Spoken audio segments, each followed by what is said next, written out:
gentlemen. What makes you think you're qualified for this job? Oh! Ah! Stop punching me! Not punching Please, you. sir, no! Ah! Oh! Don't throw me! No, not the fish. Don't touch me! Keep your hands off of me! Ah! Don't throw me out!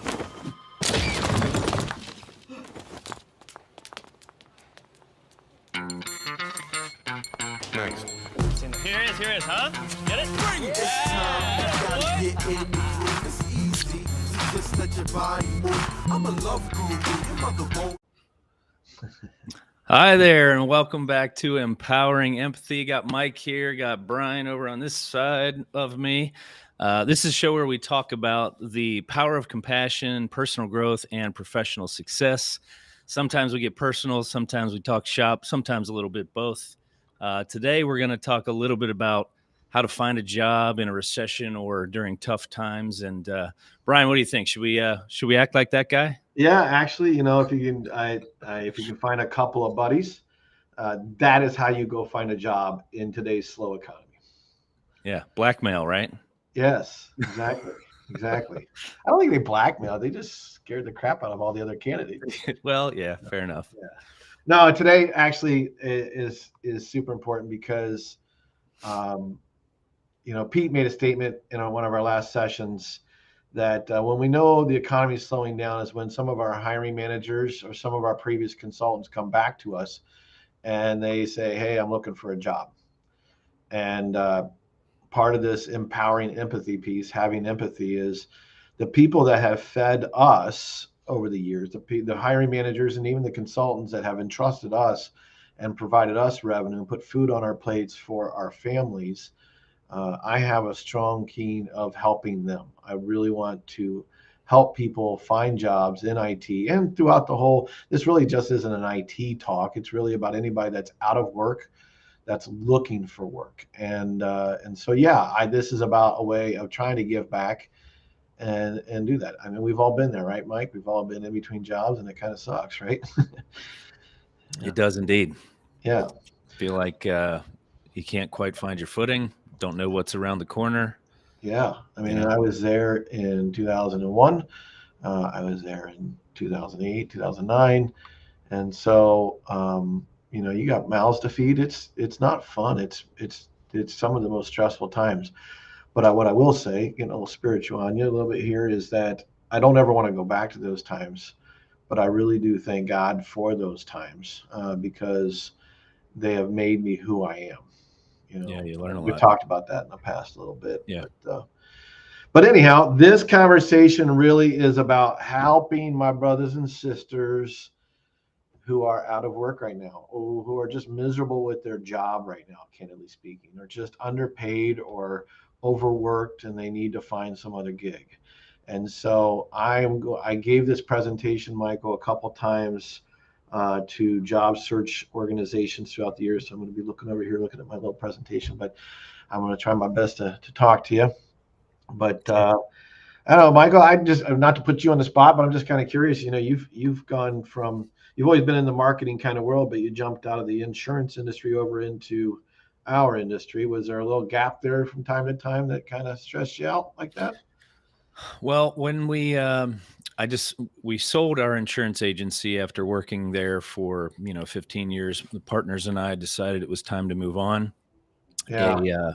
Kind of a deal that we couldn't really pass up to transition out of that ownership role of that company presented itself, and it made sense for everybody to kind of go in different ways. I really wasn't sure what I was going to do at that point.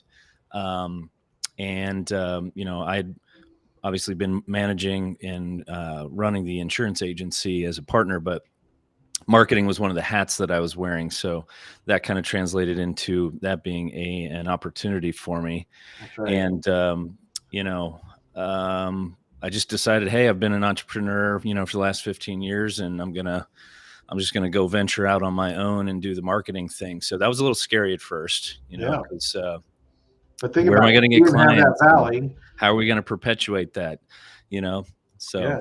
And if Yeah. if you didn't have that valley, if you didn't have that transition period, it would have given you time to do some retrospecting as to what you really want to compassion to. And that's kind of my first lesson to learn is use this time to start with the end in mind. And so use this time to start with the end in mind. So, by the way, I'm not really calling HR. But I love this shirt. I am. So anywho, what you want to do, there's 7 Habits of Highly Effective People, Stephen Covey, great book, but one of his habits is start with the end in mind. Start with your obituary. Who's coming to your funeral? Who's showing up? How many cars are behind that hearse? What's there? Who is there? That's some grave, deep conversation. So use this time to seek a higher power if that's your forte. And see my little puppy dog back behind me. He's gonna start barking here in a minute because there's probably someone. What's up, dog? What's up, dog? So start with the end in mind. Next thing, don't rely on recruiters. Don't rely Hey, wait, on people. don't we do recruiting? Yeah, but here's the catch, folks. Yeah, I know. The problem is that most of these companies, recruiters have a set 3 or 4 or 5 positions that they recruit off of. And if you don't match that skill set, they don't have a lot of time on their hands to market you. Some of the more experienced ones will have networks for you and be able to help you out and get you through that. But for the most part, they only work on the positions that they have open at that time. Right. And so that's a big thing. So don't rely solely upon them. That's right. You network with them, but don't think that they're going to do the work for you. Right. The reality is that there's no secret sauce here. It is a job to find a job. You can't just go get 2 buddies and stage a coup inside of an office like that commercial did. So I think the first thing is do your soul searching. Be selective in your company. If you can if you have to go make tents, go make tents. You got to pay your mortgage. You got to go pay your car payment. Go Uber, go DoorDash, whatever you got to do, provide for your family. And I don't care what it takes, but finding the real job, the right job takes 30 hours a week. It's a job to find a job. But when you're looking for companies, do your research. Don't just jump at the first thing. Ask for counsel, ask for trusted advice. Go on LinkedIn and look at your network, see if you have anybody that's associated with that company. Interview some of their employees. And then I always say, don't swing at the first pitch because oftentimes people will do that. What if it's a fastball down the middle? I don't know. I've seen really good Major League Baseball players keep that bat on their shoulder when there's a fastball straight down the middle in the first. That's fair. That's just how they've been taught. So how do you do a job? First of all, it is a 20 to 30. How do you find a job? It's a 20 to 30 hour a week job. What I can tell you, my brothers and sisters in IT, hiring managers, if you're out of work, if you're looking for a job, or recruiters or salespeople, you're looking for a job, don't make this mistake. What they typically do is they get down the pipeline with one job. They will get down to the point to where they are just, hey, this is just handshakes and hellos. You just got to go meet with the VP of blah, blah, blah, and the job's yours. So what they do is they stop all the pipelining. They stop all the sales calls, the emails, the resume sending out, and a month passes, and then boom, there's a hiring freeze, or boom, you threw up on your shoes on the last interview, as they say. So never stop selling. ABC, as they said in remember that movie, Glenn Ross. A, always B, C, closing. Always be closing. Right.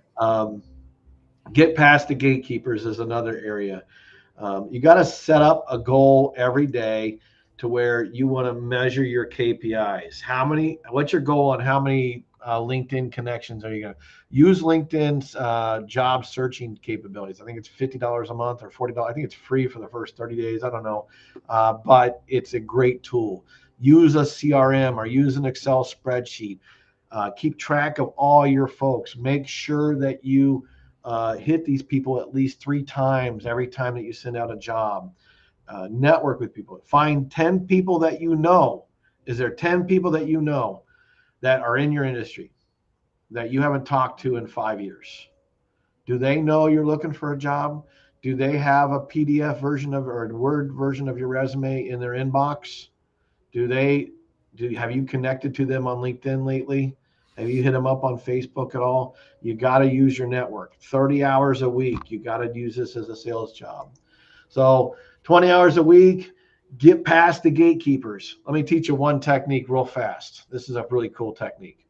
Let's say you go on a job board, Monster, Dice, Career Builder, LinkedIn, Talent, Indeed, and you find the perfect job. And then at the bottom of the job, it says hr@xyzcompany.com. Okay.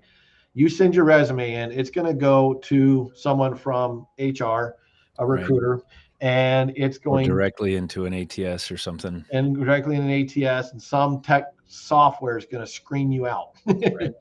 Some video software, some testing software, something's going to screen you out. Go Mhm. over to LinkedIn and think about what was the title of the boss of the job you want. So for instance, if I'm a sales rep, I got to go look for a VP of sales. If I'm a systems administrator, I want to look for a director of infrastructure. Whatever the job is, I want to look for that title. Use the advanced searching capabilities of LinkedIn and search that title and search that company name. And try to find that person's name. Then Google that person, find their direct personal email address. Get your resume to that person. Right. So bypass all the gatekeepers by going to the manager when you're looking for a job, whatever it takes. That's a good technique that I've used, and keep track of everything. Write down everything. Keep it into an Excel spreadsheet. Hit everybody 3 times. Set a goal daily. How many resumes are you going to send? How many LinkedIn messages are you going to send? How many follow-up phone calls are you going to make? Yes, guess what? The phone still works. You have to pick up the phone and make the call. You're not going to get a job sending out emails. Sorry. Right. Sorry, Gen Zers. No, I'm just kidding. But anyhow, that's about it. I don't know, Mike, before I wrap into the conclusion, you got any other suggestions or thoughts around it? A little tidbit about finding the email address of the person you're looking for. It's a good method. Little extra software help. If you locate that company, and you can use, even on a free trial account, a tool like hunter.io. You can scan that company's website, all the pages that are there, and it'll look to identify the email addresses that it can pull just from the contact pages, from the bio pages, etc. So it's publicly available typically, but that's a good way to find the people that you're trying to reach as well. Great idea. And even if the job isn't posted on one of the job boards, think about the title of the boss of the job you want and the region that you want. Do a search of that title. Don't care about the company, and send emails out to all those people. LinkedIn connect to all those people. If I'm a salesperson, I want VP of sales. I'm going to go VP of sales within a 50-mile radius of 45069. And that's my zip code. So Don't stalk me. Well, you can find my address pretty much anywhere.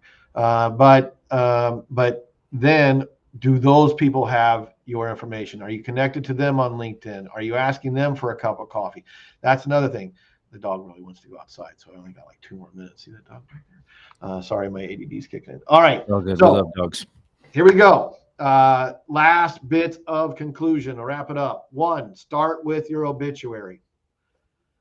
It sounds morbid, but it's true. How do you want to be remembered? Where do you want to be remembered? What's your legacy? Don't jump at the first pitch. 2, this is very important for people who are not sales-minded people. Let rejection roll off your back. You're going to get so many freaking no's. Sorry, but you're going to get no after no after no after no.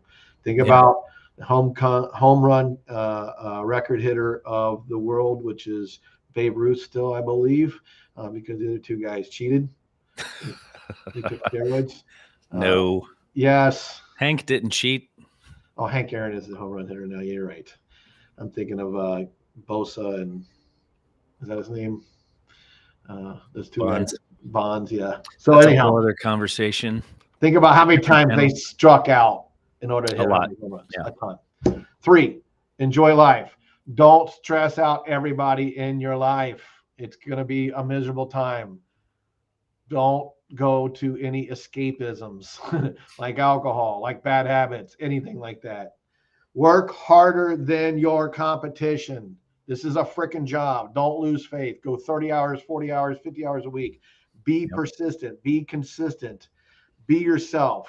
This is important. Do not try to be a cheese ball. Don't try to fake it till you make it. Just be yourself. Be real. And don't sweat the small stuff. And yes, for me personally, and I'm going to have to witness here, believe that someone else is in charge. Let God drive the wheel, and you will be perfectly fine. So there you go, my friends. Also, if you're looking for a job, yes, send them to me. Send them to this link in here. We will get them off to our recruiting team if we do have a match. If anybody personally that I know that wants to get some advice from me, I'll do my best to find some time, or I'll get somebody to help you find some time to clean up your resume, clean up your LinkedIn profile. But we know how hard it is out there right now, and we just want to be there for the people that have fed us over the years. So praying for y'all, and I know that you will be back up at top again. So that's all I got, Michael. All right. Sounds good.